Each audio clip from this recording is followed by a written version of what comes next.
Let's talk about pronouns. We've got 4 things here that we will learn from this video about pronouns. What are pronouns?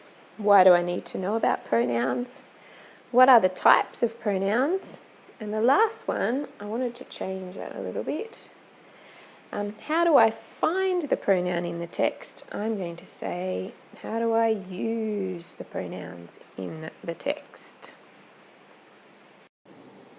What are pronouns? Here's a quick introduction from the Return of the Word Spy. Pronouns. There are lots more parts of speech I could talk about, but I'll finish off for now with pronouns. Phew! You can probably guess from how it sounds that a pronoun is a type of noun. Pronouns are words like I, me, you, she, he, it, her, him, we, us, they, them. The pro means to stand in for. So a pronoun stands in the place where you'd usually find a noun. Using pronouns instead of repeating nouns makes it easier for other people to listen to what you're saying or to read what you've written. That's what you call good communication. For example, you might write this sentence in a story. The flamingo cried because the flamingo was lonely. Well, we know it's the flamingo who's lonely, so really there's no need to say it again. Just use a pronoun. The flamingo cried because he was lonely. That sounds better. Now, will someone go and make friends with that poor lonely flamingo?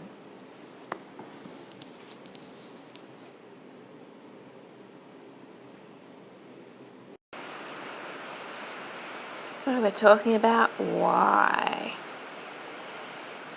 Why do I need to know about pronouns? Well, the first thing is to be concise. Why write more than you have to? Replace a long name of a thing or a person with a pronoun. The next thing is for the flow of your writing. You want to be able to link the different parts of your story or your text by referring to things by their pronoun. It helps the flow of your writing. You can also talk about others with pronouns, and there are 3 ways of talking about people or others. Let's say talk about people. If you talk about yourself, you're talking in the first person. If you talk about you, then you're talking in the second person. And if you're talking about his or him or her, you're talking in the third person. We'll find out a bit more about that. The last thing is that they give a gender to your people. His is for boys, her is for girls. She is for girls, he is for boys. So it can be helpful when you're referring to things to know the gender. Okay, types of pronouns. The personal pronouns replace the names of people, places, animals, and everyday things. There's some examples there. And the possessive pronouns show ownership. So I have an apple, it is my apple. I'm showing that I own it. And all of these show ownership. My, mine, our, ours, your, yours, his, hers, its, their, theirs. And you can use those to show who owns something in your writing. Finally, we have the interrogative pronouns, and they're used to ask certain questions. They show precisely which one you mean. Who ate all the cakes? I wonder if Lord Farquaad will be asking the gingerbread man these questions. Whose gingerbread buttons are they? They're mine. So, not the gumdrop buttons. Now, if I was going to give some examples, pronouns show who's talking. Now, here is a cute little fellow. This is Dan. And he's got his mixels out in the garden. And he says, I like to play with my Lego. He is talking about himself. He is talking in what's called the first person. He's talking about himself. Is when the reader, the writer, speaker, or character is talking. Some other words he might have used are mine, my, and if it's a group of people, it wasn't just Dan, it was a whole class of children, you could say we, us, our, or ours. was. Now for the second person. What if Dan is speaking to someone else? So Dan says, if you look, you will see your Lego in the garden. He is speaking to John in a conversation. The second person is the most obvious because it uses you, your, or yours. Only 3 options for second person. And it's in a conversation where one person, Dan, is talking to another person, John. Now for the third person is when the writer, speaker, or character talks about other people. Now here is the mum, and she's going to talk about Dan and John, the boys. She's not going to talk to them, she's talking about them. Maybe she's talking about them to her class, I wonder. So she says they opened his Lego on his birthday. Wow, it was a 5th birthday party. Very exciting. And this is the third person because she's talking about other people. She's not talking to them. She's not talking about herself. She's talking about other people. And that makes it the third person. Here's some of the examples that you might use when talking in the third person.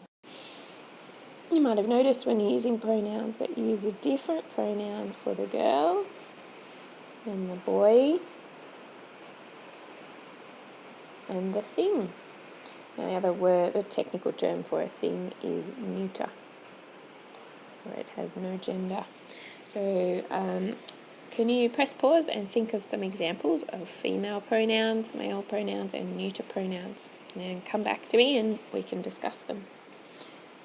Alright, so you've just come off pause. Did you get her and hers? Did you get she? Did you get him and his and he? Did you get it and its?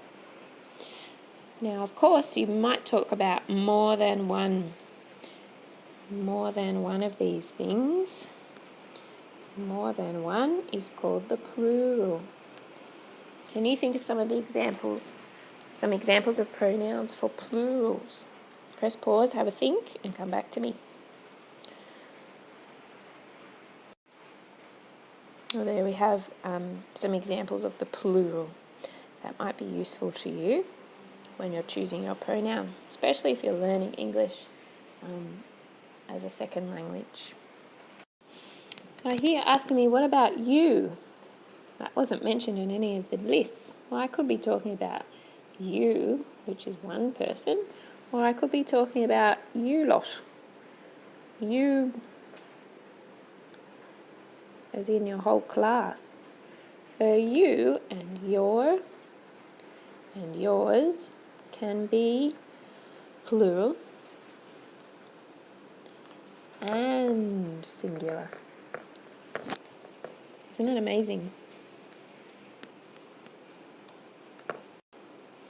To figure out which one is which, you have to look at the context. That means read the sentence and understand who the pronoun is referring to, and then you'll understand if it's the singular or the plural.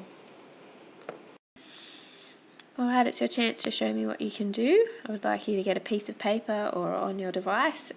Please write a sentence written in the first person, one sentence in the second person, and one sentence in the third person, based on this picture from Big Hero 6. I've written the names there to help you, so that even if you haven't seen the movie, you can use the characters' names while they speak. Alright, once you've so press pause now. Okay, it's time to show me that you know about possessive pronouns. We're at question number 7, where you can write your answers for me. Press pause while you do this activity. Okay, now's your chance to show me what you know about interrogative pronouns. Who, which, what, whose, and whom. You need to fill them in at point 8 on your sheet, and then you can hand it in. You're done. Congratulations and well done for working out pronouns.